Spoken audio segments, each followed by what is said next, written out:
A gente chegou a comentar, vou deixar para a reunião seguinte, trazer mais umas coisas fortes de ciclo, né? Mas eu acho importante, eu trouxe aqui um gráficozinho que na próxima eu vou falar melhor, só para a gente reforçar um elemento aqui. Eu só queria destacar algo aqui, nesse negócio do ciclo. A gente vai fazer aqui para o nosso raciocínio, para a gente entender ciclo, uma linha horizontal cortando como se fosse uma maçã. Então uma linha horizontal. Uma banda em cima, uma banda embaixo. Não é? Para mostrar que todo ciclo ele tem uma metade crescente e uma metade decrescente. Então vamos imaginar primavera, verão, outono, inverno. Primavera, verão, outono, inverno. Isso é um princípio da lei divina. No caso, um princípio dos ciclos evolutivos. Como é que a gente entende isso? Olhando para a Lua. Então a Lua reflete isso para a gente. Lua cheia, Lua nova. Lua cheia, Lua nova. Então, parte crescente e uma parte decrescente. Então, vai da Lua nova até a Lua cheia, da Lua cheia até a Lua nova. Todo ciclo é assim. Vamos checar algumas coisas? Então, vamos imaginar uma encarnação regular. A criatura encarnou, passou pela infância, mocidade, maturidade e velhice. Então, você tem infância, mocidade, o hemiciclo crescente. Maturidade e velhice, o hemiciclo decrescente. É mais ou menos assim. Dizem as tradições, né? Porque aí você pega ciclos que a gente só os ciclos, já falamos isso aqui. Não tem nada de místico nisso. O relógio do universo são os corpos celestes. Inclusive o relógio que nós estamos usando aqui, ele é, na verdade, uma adaptação que mede ciclo celeste, movimento dos astros. Então é o sistema solar e isso é que mede. Então nós temos um ciclo importantíssimo, que é o ciclo de 84 anos, que é um ciclo de Urano, que é quase que um arquétipo da vida humana. Então nós teríamos um hemiciclo crescente, 42, e depois um decrescente, 42. Dá um padrão. Ah, mas fulano morreu antes. Acontece. Acontece. Por isso que é um padrão, É um padrão. Tem uns que fogem. Ah, meu tio viveu 90. Viveu. Acontece também, Mas o padrão, mais ou menos, dá esse ciclo. Porque ele é interessante, porque você pode dividi-lo em 7 períodos de 12 ou em 12 de 7. Não é isso? 84. 12 períodos de 7. E aí fica interessante. Porque o André Luiz, no livro Missionários da Luz, quando está acompanhando a encarnação dos Segismundo, ele fica encabulado porque ele fala assim, agora começou, está concebido e tal, agora vamos ter que aguardar até completar a encarnação aos 7 anos. Ele fala, mas por que 7? Ele fala, porque só aos 7 anos, você sabe, o perispírito se liga ao corpo físico através do sangue. Do sangue. E o sangue é o grande elemento que faz circular a energia vital no nosso corpo. E ele só tem uma autonomia sanguínea aos 7 anos.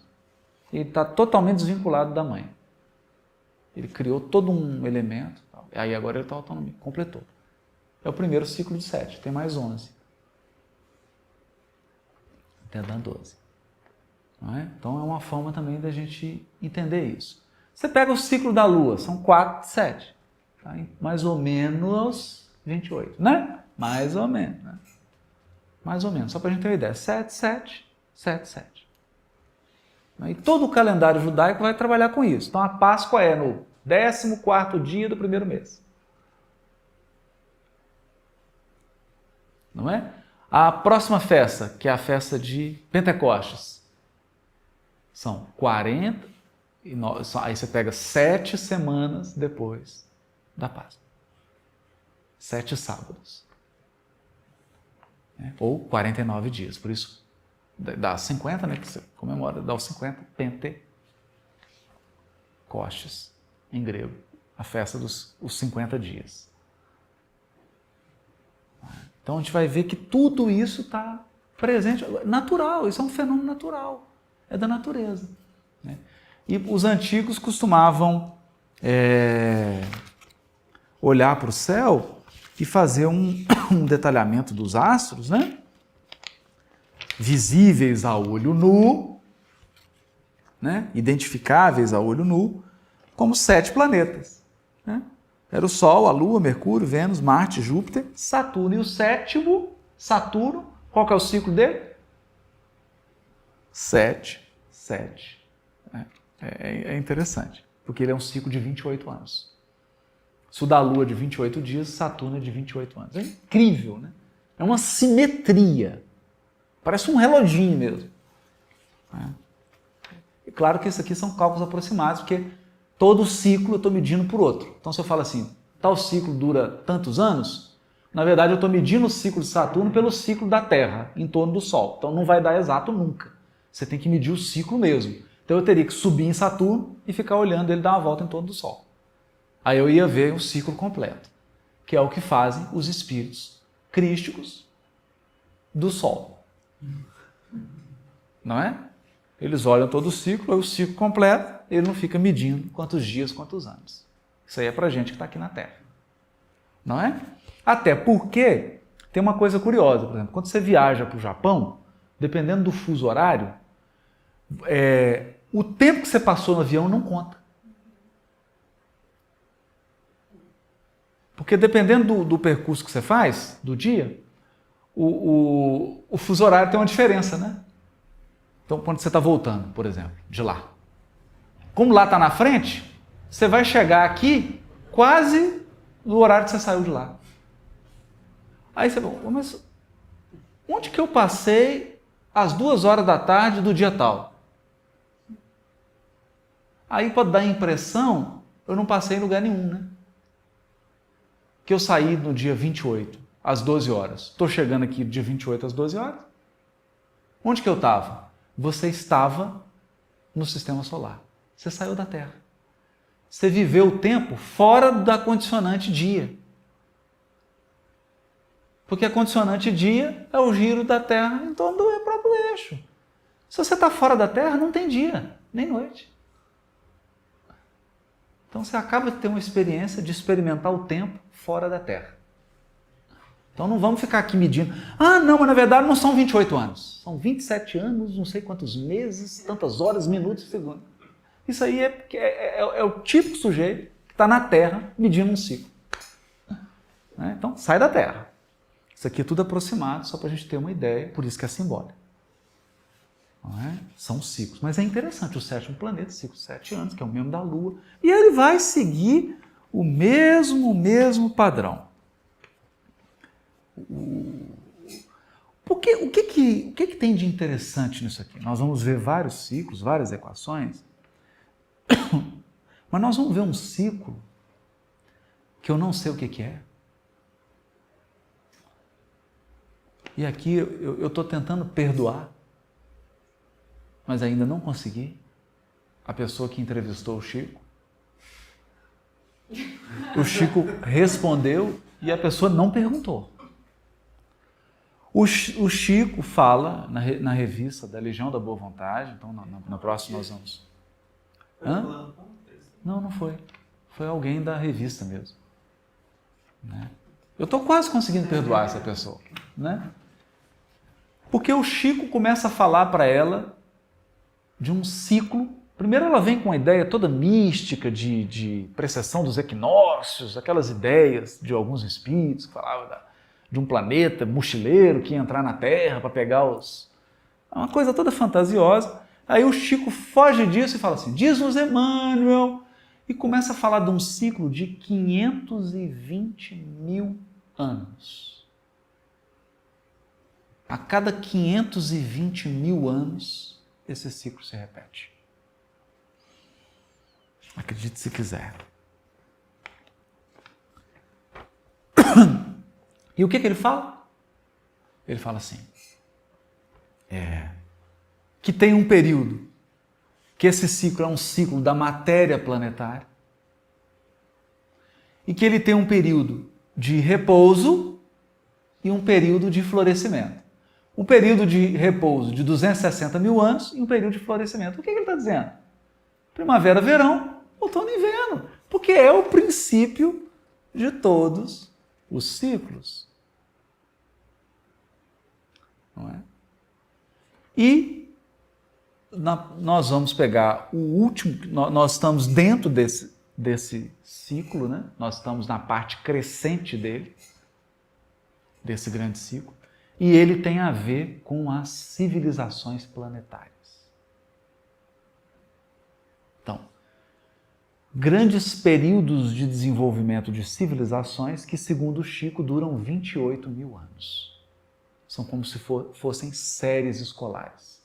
Então nós tivemos Lemúria, 28 mil anos, Atlântida, 28 mil anos. E estamos agora no ciclo. Então eu fiz o esquema aqui, tem todas as datazinhas, né?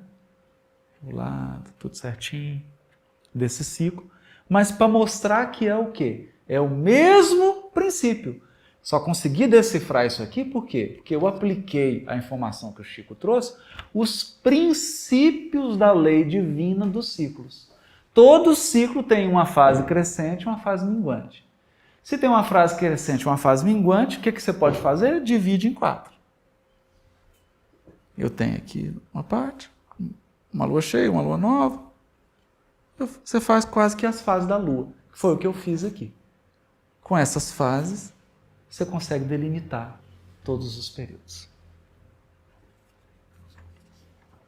Consegue delimitar precisamente o que está acontecendo. Interessantíssimo, né? Muito interessante.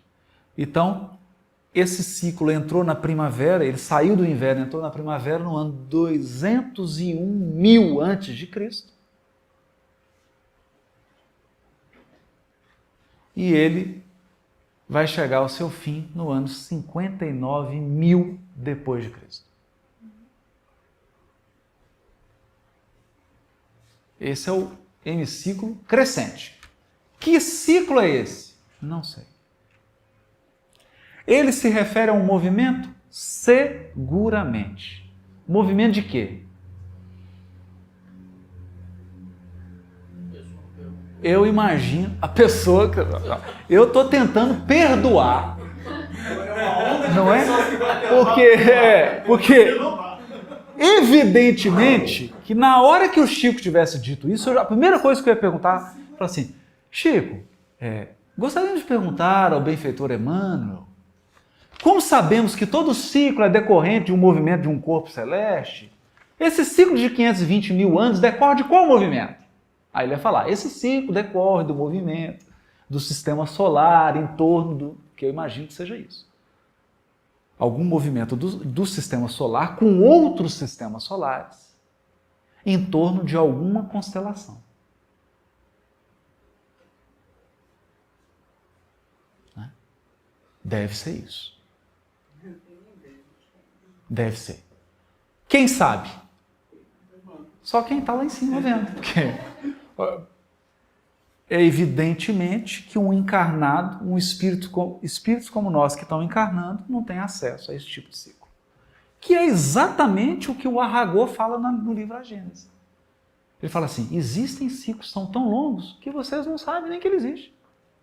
Mas eles existem. E existem outros maiores ainda. Isso aqui é fichinha. Porque a Via Láctea, por exemplo, está girando em torno de algum centro. Que ciclo é esse da Via Láctea? Quanto tempo dura? Os maias conseguiram catalogar alguns ciclos, né? Conseguiram, mas bem pequenininhos, né? Pequenininho. É coisa de 20 mil anos, 28 mil anos. Isso é fichinho. Mas isso não serviria para poder... Não, aqui nós temos... Não, desse aqui não. Não, desse não, mas eu falo de outros cálculos aí. De outros ajuda. De outros ajuda. Mas na Bíblia tem muita coisa. Tem muita coisa. O que interessa mesmo está lá. Né? Nós vamos ver. Mas é só para ter uma ideia de que isso aqui é natureza. Não tem nada de anormal nisso. Você planta lá o feijãozinho e ele vai ter uma sequência. É isso aqui. Que tudo tem uma gradação. Tudo é gradativo. E ai de nós, como na mensagem anterior que nós lemos, quando queremos burlar o espírito de sequência da natureza. Porque aí a gente atropela e foge da... Então hoje, só para a gente encerrar, estão propondo, algumas pessoas chegam a propor, que a gente precisa se vincular mais à natureza e respeitar limites, por exemplo. Está no inverno, a gente costuma ter hábitos de verão. E aí o corpo grita. Porque no inverno você fica um pouco mais sonolento, você quer acordar um pouco. E precisa viver isso. Precisa respeitar isso. Isso precisa ser respeitado, porque ele é um ciclo natural. Toda a natureza respeita isso. Só nós, humanos, nos achamos isentos e aí acaba causando uma série de prejuízos psíquicos, de estresse, de desgaste, porque a gente não respeita. Né? Aquilo que você falou na semana passada, né? Da luz elétrica. Da luz elétrica. Ela tira a gente do contato da natureza. Né? Você acha que é fora da natureza. É incrível isso, né? Tá escuro, você já bota luz, você já ilumina. Já que é logo... É incrível, né? Mas é uma questão mesmo de percepção, né? De percepção. É lógico que hoje você precisa de alguns elementos. Claro, não, lógico. Não vamos voltar. Você tem que perceber essas coisas. Tem que perceber. A gente vê aí como que todo mundo ficou esses últimos dias, todo mundo se sentindo cansado, todo mundo sentindo um cansaço maior, e a gente vê que fazem parte de ciclos aí que a gente não faz ideia. O que está acontecendo? O Aragô fala isso na mensagem. Você está mais atento, né? Mais atento. Às vezes a gente não respeita nem o ciclo do próprio organismo, né? Então você vai atingindo uma certa idade e quer viver num ritmo que você vivia quando tinha 20 anos de idade. Não vai, isso não está certo. Porque a natureza está te convidando a assumir outro ritmo. Outro movimento, outro ritmo. Bom, mas semana que vem tem muita coisa boa. Nós vamos entrar. Era só para dar essa hashtag Fica a Dica. Né? São princípios da lei divina, princípios dos ciclos. Não tem nada de espetacular no sentido de mirabolante. Né? É espetacular porque é divino. E tudo que é divino é tão simples, tão encadeado que é espetacular.